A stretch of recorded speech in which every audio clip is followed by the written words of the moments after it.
A paz do Senhor, meus amados e queridos irmãos. Aqui quem vos fala é o pastor Heber Ramos, aqui da Igreja Sede. Eu estou aqui para terminar e finalizar esse terceiro livro do Pentateuco, o livro de Levítico. Pela graça de Deus, nós já tivemos na nossa playlist 62 estudos. 62 estudos.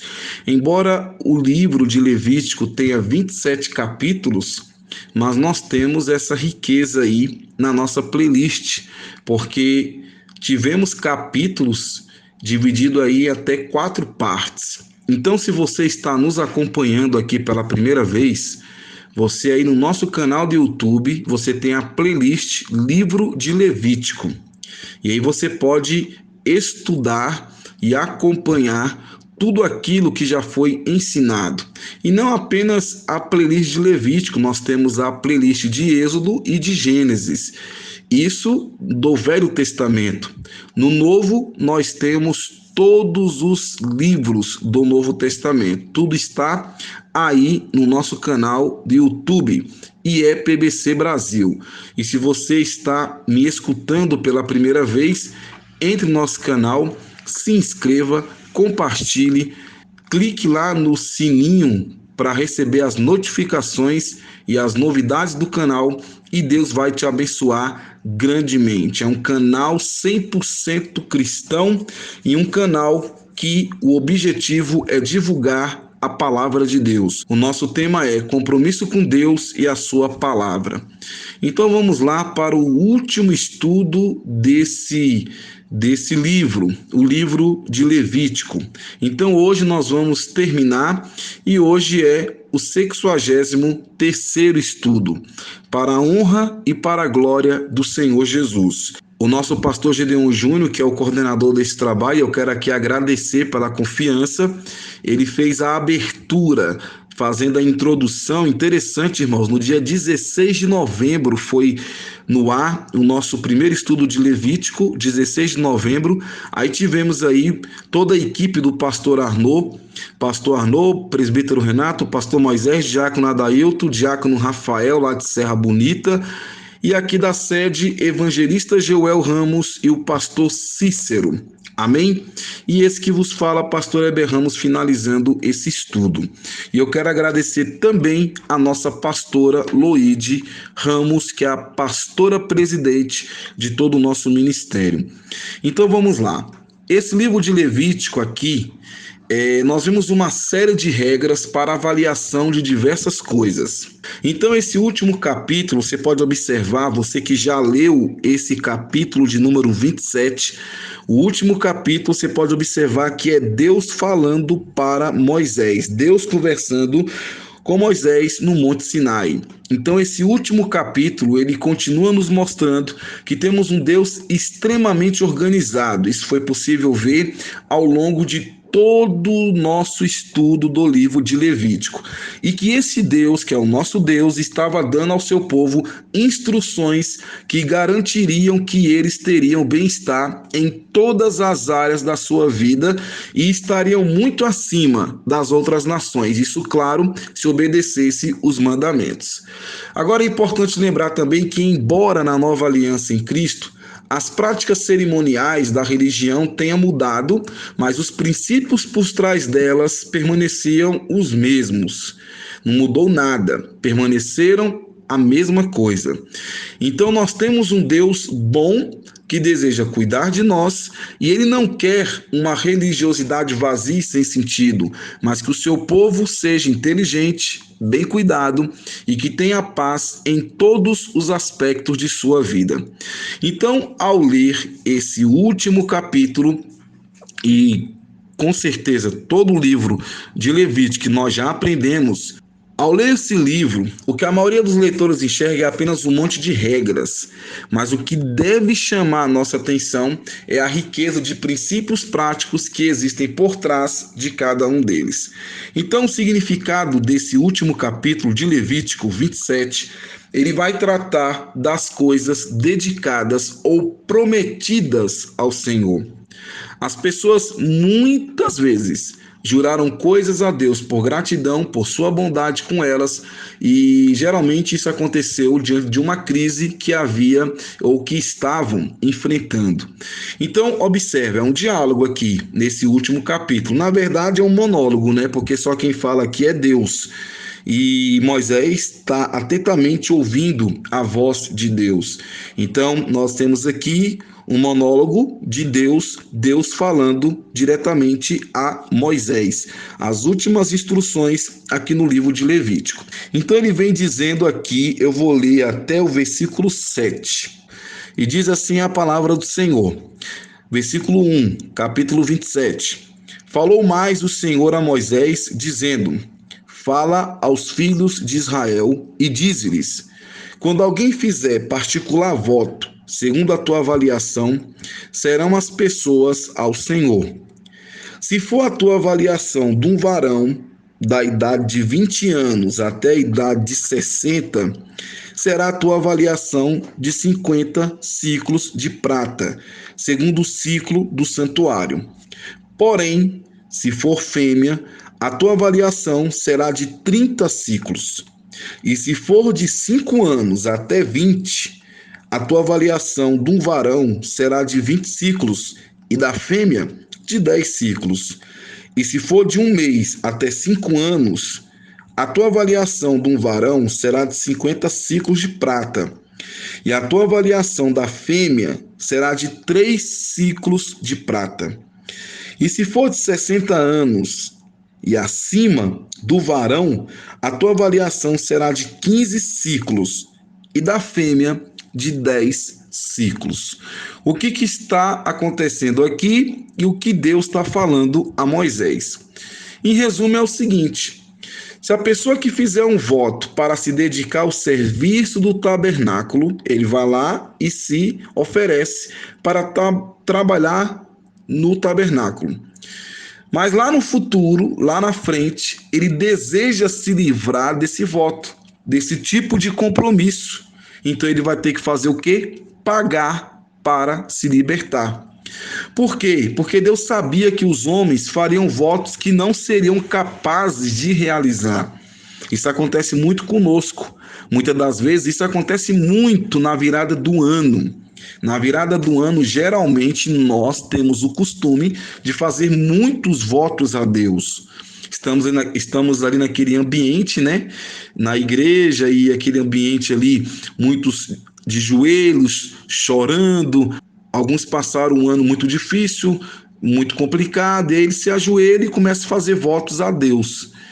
Isso acontece muito na virada do ano. Muitos votos são feitos a Deus. Então Deus sabia que os homens fariam votos que não seriam capazes de realizar. O Senhor não queria desanimar as pessoas que faziam os votos, nem desejava livrá-los do cumprimento dos votos já feitos, mas ele proporcionou uma saída pela qual pudesse anular a obrigação. Então esse capítulo trata da redenção desses votos. Então, de acordo com esse plano, um voto podia ser isentado mediante o pagamento de dinheiro, segundo uma escala pré-estabelecida. Então, Deus vem dizendo para Moisés o seguinte: suponhamos que a pessoa resolva que não quer mais trabalhar no tabernáculo, o voto que ele fez. Então, ele teria que pagar quanto? Então, vamos lá. No versículo 3, diz assim: se for a tua avaliação do varão da idade de 20 anos até a idade de 60, será a tua avaliação de 50 ciclos de prata, segundo o ciclo do santuário. Então, a soma a ser paga pela redenção de uma pessoa deverá ser ajustada a uma escala graduada baseada no sexo e na idade da pessoa. Então ia se observar o sexo e a idade que a pessoa tinha. Por exemplo, para um homem de 25 a 60 anos, esse preço seria de 50 ciclos de prata. 50 ciclos de prata. Eu fiz aqui uma pesquisa rápida e um ciclo de prata, segundo pelo que eu pesquisei, essa conta pode estar errada, mas pelo que eu pesquisei aqui, um ciclo de prata custa R$ 758. Então, 50 ciclos de prata custaria em reais, na nossa moeda atual, R$ 37.900. Então, se o homem que tinha de 25 a 60 anos quisesse desistir, ele pagaria 50 ciclos de prata, que se fosse na moeda atual, na nossa moeda, desembolsaria aí R$ 37.900. Tranquilo, mas aí se for uma criança, 5 anos, homem, 5 anos, ele então pagaria aí 5 ciclos, que daria R$ 3.790. Agora, se fosse uma criança do sexo feminino, aí pagaria 3 ciclos, que daria aí R$ 2.274. Agora, para uma mulher, o preço seria aproximadamente a metade desses valores. Então, se o homem for 50 ciclos, a mulher seria aí 25 ciclos, como diz aqui, ó, no versículo de número 5. Versículo 4, 27:4. Porém, se for fêmea, a tua variação será de 30 ciclos e não 25, igual eu disse há pouco aí. Então, no versículo 4, 27, versículo 4 diz: porém, se for fêmea, a tua variação será de 30 ciclos. Então, recapitulando, pessoa quis trabalhar no tabernáculo, fez o voto, mas futuramente desistiu. Tranquilo, ele vai lá, paga esses valores. Se for homem, 25 a 60 anos, 50 ciclos de prata. Se for uma criança de até 5 anos, 5 ciclos de prata. E se for uma mulher, 3 ciclos. Então, se a pessoa quisesse desistir desse voto, ele ia lá, colocava a mão no bolso e pagava. Mas a grande pergunta é, e pastor Heber, e se for pobre, se ele não tiver essa grana toda? Com certeza haverá pessoas que não vai ter esse dinheiro. O que fazer? Como procedia, então, a pessoa que não tinha essa grana? O versículo 8 diz: mas se for mais pobre do que a tua avaliação, então apresentar-se-á diante do sacerdote, para que o sacerdote o avalie, conforme o que alcançar a mão do que fez o voto. O avaliará o sacerdote. Então, se a pessoa for pobre, não será necessário se ater estritamente a esta escala, porque o preço da liberação poderá ser computado pelo sacerdote de acordo com a capacidade pecuniária da pessoa, ou seja, de acordo ali com o que eles têm no momento. Então, se ele tem pouco dinheiro, vai ser de acordo com o que ele tem. Se ele não tem nada, aí o sacerdote vai ver lá o que fazer. Então, se a pessoa for pobre, não será necessário se ater estritamente a esta escala. E o sacerdote vai resolver, então, essa questão. Já no versículo 9, vai falar de um outro tipo de voto, que é o voto de animal. Olha só o que diz o versículo de número 9. E se for animal de que se oferece oferta ao Senhor, tudo quanto der dele ao Senhor será santo. Não mudará, nem o trocará, bom por mal ou mal por bom. Se, porém, alguma maneira trocar animal por animal, o tal e o trocado serão ambos santos. E se for algum animal imundo, dos que se não oferecem em oferta ao Senhor, então apresentará o animal diante do sacerdote. E se o sacerdote o avaliará, seja bom ou seja mau, segundo a avaliação do sacerdote, assim será. Porém, se em alguma maneira o resgatar, então acrescentará o seu quinto além da tua avaliação. Então, se alguém prometer um animal que pode ser oferecido em sacrifício, o animal passaria a ser considerado sagrado. A partir do oferecimento, não poderia ser trocado por outro melhor ou pior. Então, o animal vai lá, cidadão vai oferecer o animal, ele tinha que ser oferecido em sacrifício. O animal passaria a ser considerado o quê? Sagrado. E a partir do oferecimento, ele não poderia mais ser trocado por outro melhor ou pior. Então, o que deveria ser feito então? Ele deveria então ser sacrificado. Se o animal que a pessoa for oferecer for impuro, então levaria o animal ao sacerdote, que o avaliaria o preço de acordo com a sua condição. E se o dono quisesse comprar o animal de volta, deveria pagar esse preço mais 20%. Então ele ofereceu, mudou de ideia, então ele vai ter que pagar, certo?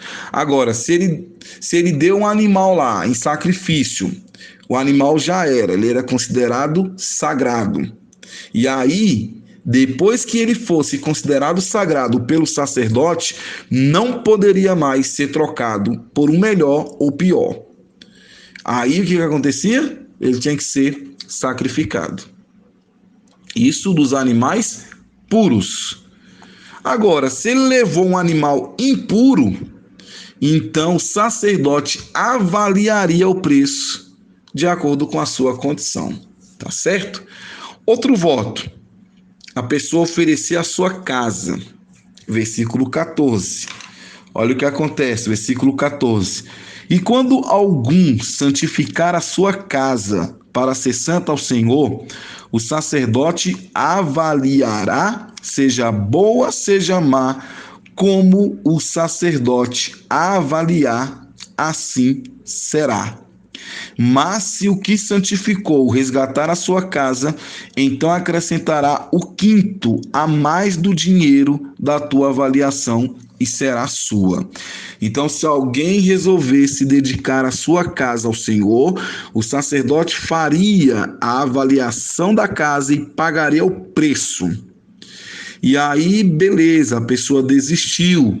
Se a pessoa quiser a casa de volta, pagaria esse preço acrescido de 20%. Então, ali no calor da emoção, ele foi lá e deu a casa, então ele pagaria para tê-la de volta, certo? Mas aí ele quer dar o terreno, versículo 16. Como é que era o procedimento? Voto de um campo e o resgate dele.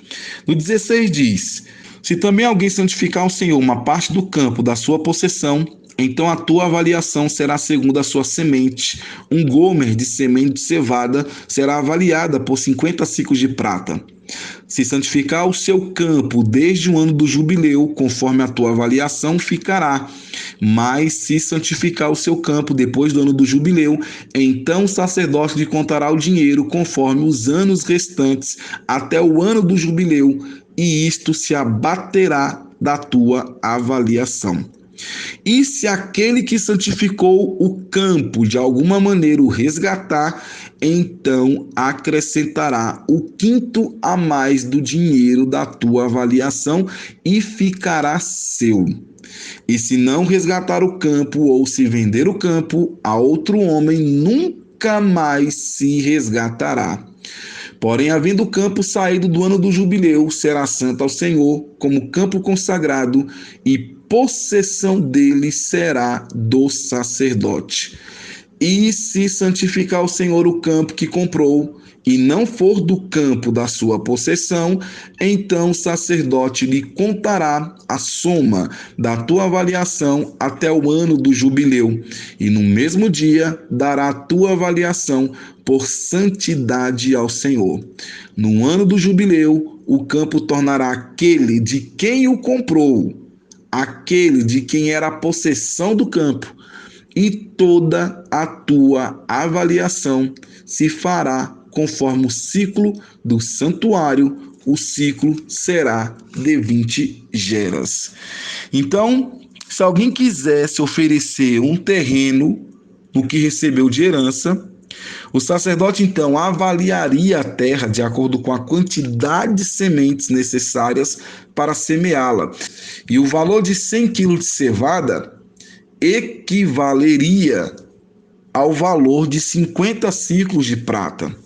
Então, se ele quisesse terreno de volta, ele pagaria mais 20%. Mas aí no próximo jubileu, o terreno voltava para o seu dono. No jubileu, o terreno passa a ser definitivamente dos sacerdotes. Tá certo? Então nós temos aí o voto pessoal. A pessoa votaria se voluntariamente trabalharia no tabernáculo. Ele poderia fazer o voto do animal, tanto puro como o impuro. Poderia fazer o voto da casa, poderia fazer o voto do terreno, e ele poderia fazer o voto do primogênito do animal. Mas aqui tem um grande detalhe. Olha o versículo 26. Mas o primogênito de um animal, por já ser do Senhor, ninguém o santificará. Seja boi ou gado miúdo, do Senhor é. Mas se for de um animal imundo, o resgatará, segundo a tua estimação, e sobre ele acrescentará o seu quinto. E se não se resgatar, vender-se-á, segundo a tua estimação.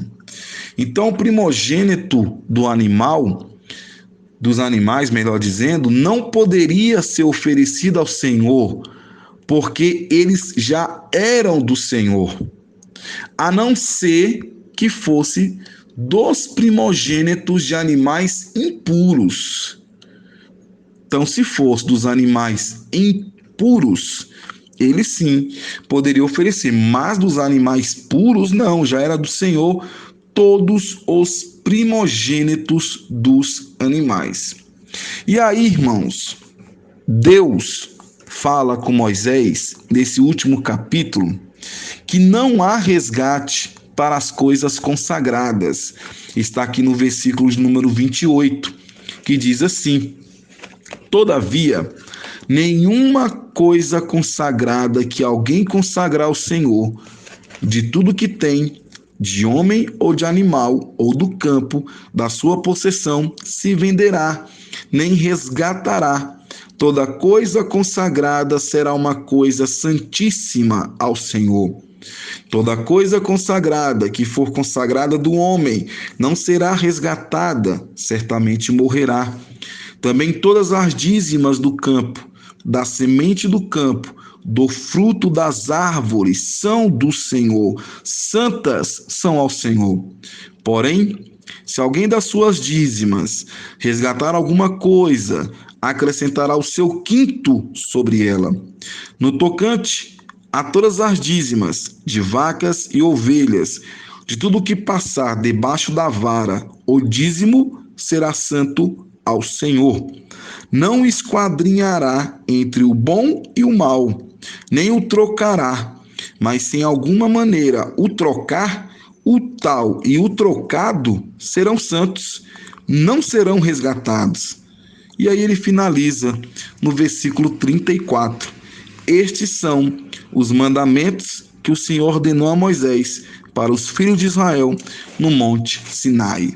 Então, para finalizar, ele diz que 10%, ou seja, o dízimo de todas as colheitas e de todos os rebanhos seriam dedicados ao Senhor. Seria dedicado ao Senhor. Então, está falando aqui, irmãos, das primícias, né? De tudo que nós recebemos, temos que dar o dízimo ao Senhor. É o que está dizendo aqui no livro de Levítico. Está nos mostrando aqui que todas as dízimas do campo, da semente do campo, do fruto das árvores, são do Senhor, santas são ao Senhor. Para finalizar, eu quero ler um pequeno comentário da minha Bíblia de Estudo Aplicação Pessoal, que diz assim: o livro de Levítico está repleto dos mandamentos que Deus concedeu ao seu povo ao pé do Monte Sinai. Através deles, podemos aprender muito sobre a natureza e o caráter de Deus. À primeira vista, Levítico parece irrelevante para o nosso mundo altamente tecnológico, mas olhando um pouco mais fundo, percebemos que ele ainda fala conosco hoje. Deus não mudou e seus princípios são para todos os tempos. Uma vez que as pessoas e a sociedade mudam, precisamos buscar constantemente meios de aplicar os princípios da lei de Deus em nossas presentes circunstâncias. Deus é o mesmo em Levítico, hoje e para sempre, conforme está lá em Hebreus capítulo 3, versículo 8. Então, meus amados irmãos, Moisés termina o livro de Levítico apresentando a Deus como autoridade que respalda o seu conteúdo. Tenho certeza que você que acompanhou todos esses estudos foi abençoado. Deus falou contigo de uma forma toda especial. E nós estamos aqui para dizer que o nosso Deus é poderoso e vive para todo sempre. Tenha certeza que Deus falou ao seu coração diante de todos esses estudos que você ouviu. E eu repito, se você está nos ouvindo pela primeira vez, você não perdeu nada, entre na playlist Levítico e está tudo lá para você ser abençoado. Que Deus abençoe, um forte abraço e amanhã, dia 25 de fevereiro, quinta-feira, se Deus assim permitir, Pastor Gedeon Júnior estará iniciando o livro de Números, o quarto livro do Pentateuco. Então amanhã, se prepare, Deus estará falando conosco através do estudo introdutório do livro de Números. E Deus irá falar conosco de uma forma especial. Um forte abraço. Igreja Evangélica Pentecostal do Brasil para Cristo. Compromisso com Deus e a sua palavra. A paz do Senhor.